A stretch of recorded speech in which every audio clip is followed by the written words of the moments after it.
금요일 새벽기도 나오시는 성도님들을 예수님의 이름으로 환영하고 축복합니다. 오늘 하나님 말씀은 사도행전 속의 두 번째 시간으로서 사도행전 1장 8절 말씀으로서 말씀을 나누도록 하겠습니다.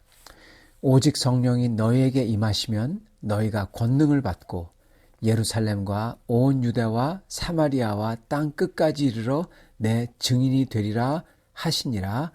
아멘. 네, 오늘은 사도행전 소개를 두 번째 시간으로서 사도행전의 메시지,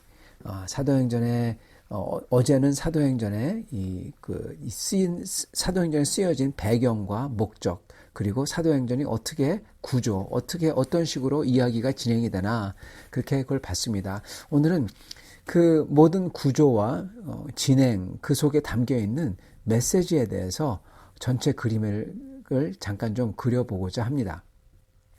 이 사도행전에서 나오는 메시지의 핵심은 결국 하나님이, 성령 하나님께서, 그것도 성령 하나님께서 어떻게 주님의 복음을, 이 구원을 온 세상으로 펼쳐 가시냐가 그려진 것입니다. 구약에서는 성부 하나님이 나오셨고, 그러면서 거기서 이 성자 하나님, 임마누엘 하나님이신 예수 그리스도의 등장을 예언하고 그것을 기다리도록 했고, 신약에서는 우리 주 예수님께서 성자 하나님이죠. 성자 하나님께서 오셔서 우리와 같이 계신 것을 보여주셨고, 그리고 주님께서 이 하늘로 승천하신 후에는 이제는 성령 하나님께서 이 하나님 아버지와 예수 그리스도의 영이신, 예수님이나 다름없고 아버지와 다름없는 그 성령 하나님께서 어떻게 이 교회를, 이 땅에 남겨져 있는 하나님의 백성들을 인도하시고, 그리고 복음이 퍼지게 하시고, 그리고 하나님의 뜻을 이루시는지 나타납니다. 나옵니다. 그 역사가 구체적으로 기록된 게 바로 사도행전이죠. 그래서 사도행전에서는 어떻게 보면은 하나님께서, 성령 하나님께서 바로 주인공이세요. 그래서 예를 들어서 초대교회의 이 교부였던 크리소스톰 같은 분은 이 사도행전을 이렇게 얘기합니다. 복음서에서는 예수님께서 보혜사라는 건 우리를 위로하시는 분이죠. 보혜사셨던 예수님께서 가르치시고 행하시고 이루신 업적, 그리고 우리를 위해서 하신 거에 대해서 기록했다면, 사도행전은 또 다른 보혜사이신 바로 예수 그리스도와 하나님 아버지의 영이신 성령님에 대한 역사다, 이렇게 말씀하십니다.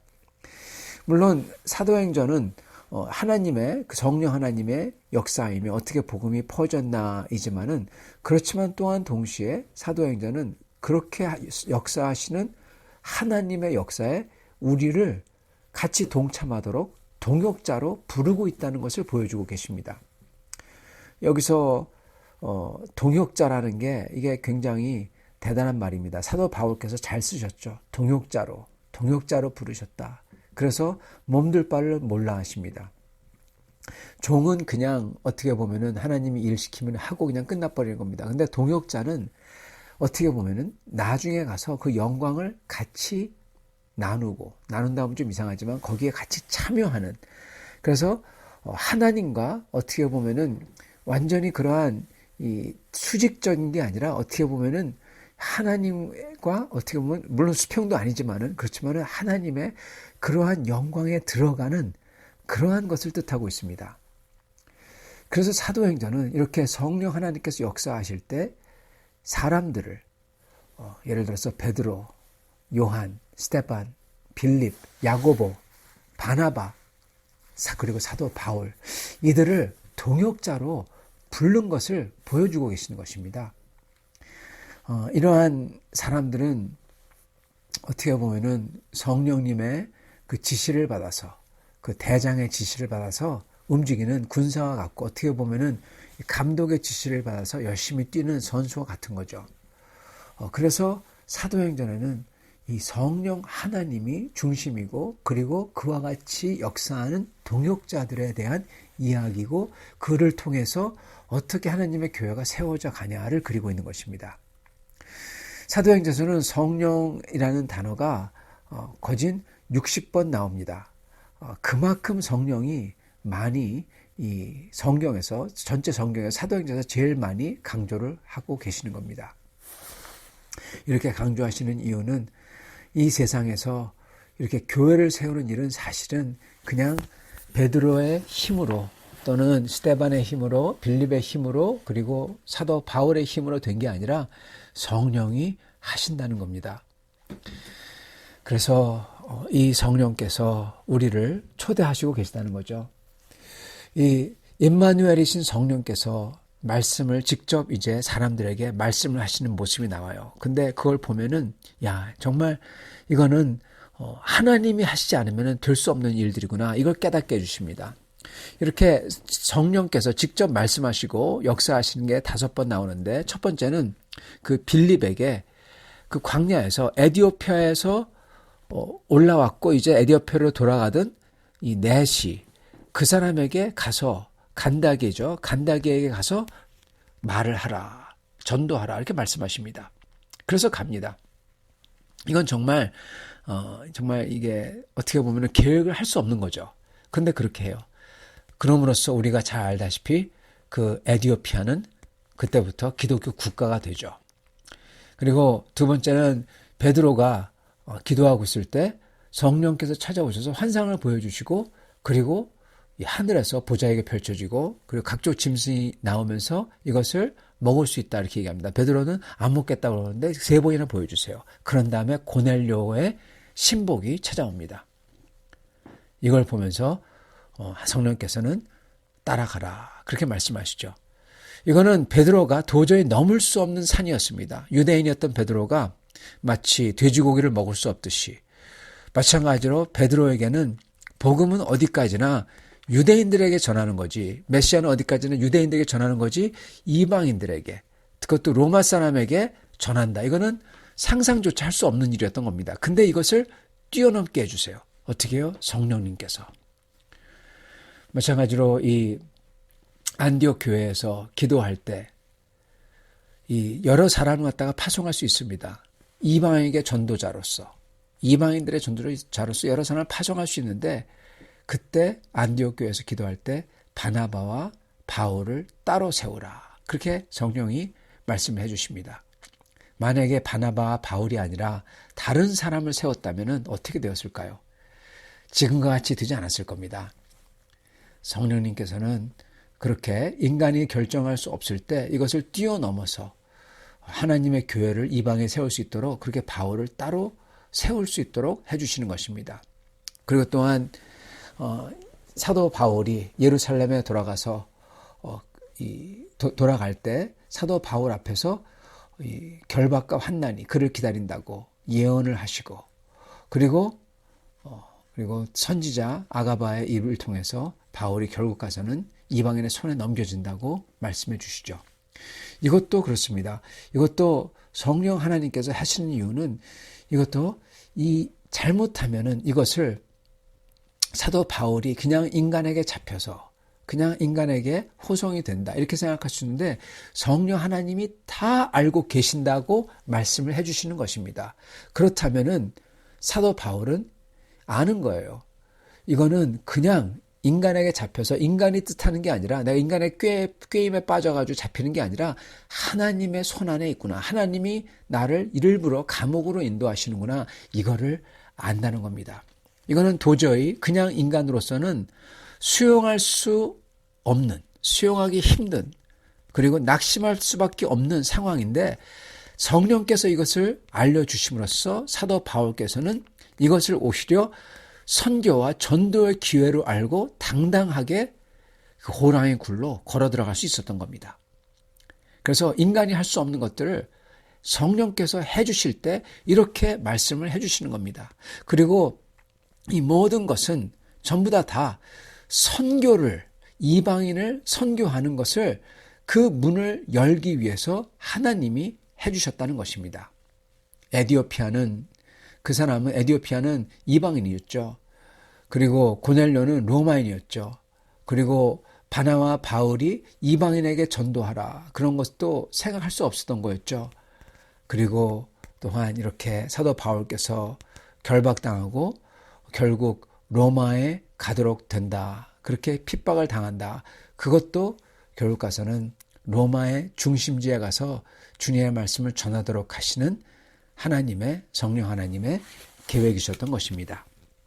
이렇게 성령 하나님께서 특별히 말씀하시고 그리고 보여주시고 역사하실 때에는 그 목적이 있다는 겁니다. 그건 다름 아니라 인간이 할 수 없는 그 한계를 뛰어넘어 복음을 전하고자 하실 때, 특히 이방인의 선교를 하고자 하실 때 하나님께서 이렇게 물꼬를 터주시고 보여주시고, 그리고 심지어 잡혀가는 사도 바울에게도 힘을 주시고, 이게 인간이 하는 게 아니라 내가 다 기획하는 거라고 알려주신다는 것입니다.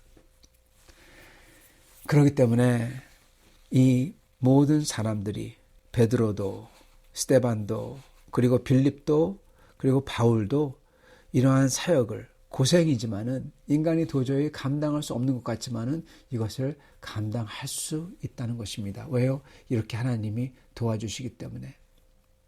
사랑하는 성도 여러분, 오늘도 우리도, 하나님께서는 우리도 이러한 역사에 부르시고 그리고 이러한 역사를 위해서 도와주신다는 것입니다.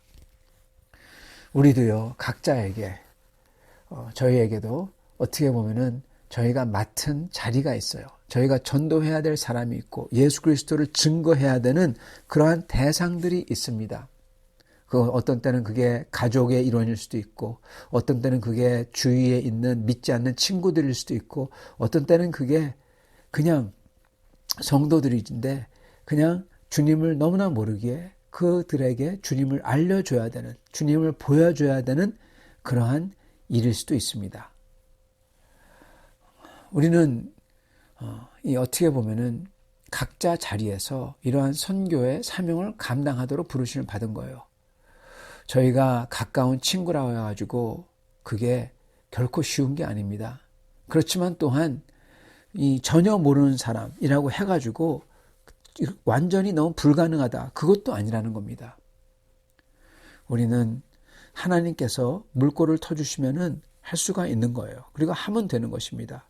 그 결과는 하나님에 맡기고 저희는 주 예수의 이름으로써 복음을, 그리고 저희의 예수 안에 있는 소망을 증거하면 되는 것입니다.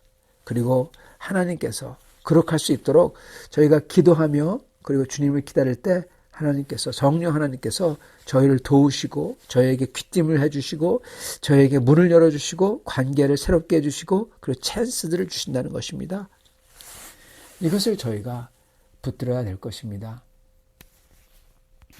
특히 우리가 우리 마음대로 되지 않는 상황에 있다, 아니면은 몸이 아프다, 아니면은 이런 모든 환경이 너무나 어렵다, 그러한 상황에서도 저희는 사도 바울을 생각해야 될 것입니다. 사도 바울이 예루살렘에서 체포되어서 감옥에 갇히듯, 또는 초대교회 성도들이 핍박받듯 이렇게 자기 마음대로 되지 않는 상황이고 그리고 너무나 괴로운 상황인 것 같지만은, 그렇지만은 주님의 말씀에 순종해서 주님께서 부르신 그 부르심에 그걸 하려고 저희가 최대한으로 전심으로 노력할 때, 그게 어디든 간에 우리 하나님께서는 오히려 그걸 통해서 우리를 인도하신다고 보여주시는 겁니다. 여러분, 사도 바울께서는 감옥에 갇혔어요.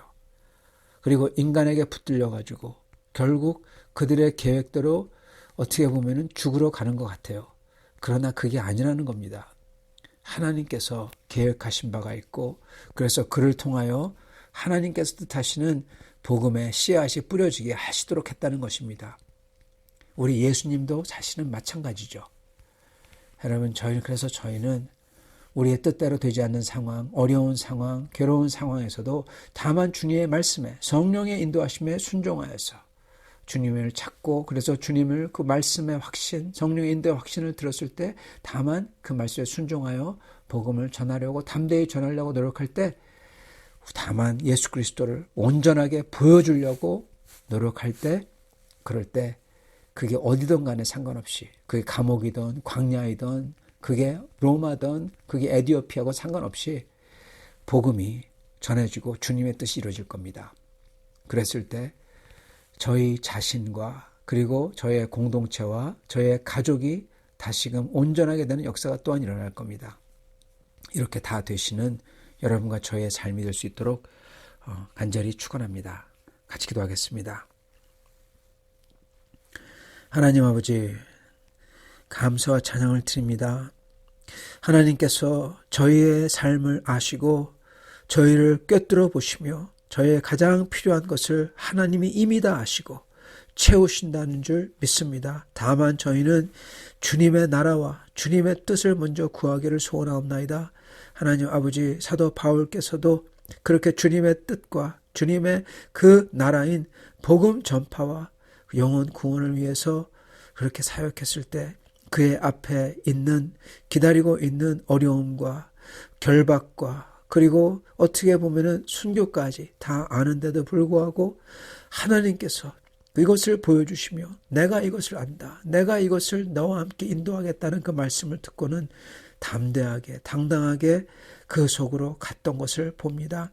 하나님, 그렇게 했을 때 주님께 순종했을 때 그 모든 것이 오히려 기쁨과 소망으로 변하고 그로 인하여 많은 사람들이 그 영원한 사람들이 구원을 얻는 것을 보옵나이다. 하나님 아버지요, 저희도 저희가 있는 곳에서 저희가 있는 상황에서 전심으로 오직 주 예수 그리스도 안에 있는 소망을 보여주려고 예수님의 그 사랑을 감사하여 그 사랑을 나도 같이 나누려고 보여주려고 노력하는 성도를 되게 도와주시고 그렇게 주님의 사랑을 같이 나누며 주님의 소망을 기쁨으로 같이 보여주며 주 예수 그리스도 안에 있는 그 감사와 감격을 겸손과 온유함으로 같이 나타낼 때 주님, 이게 증거와 증인이 되도록 축복하여 주옵소서. 우리 주 대신 예수 그리스도 받들어 기도드리옵나이다. 아멘.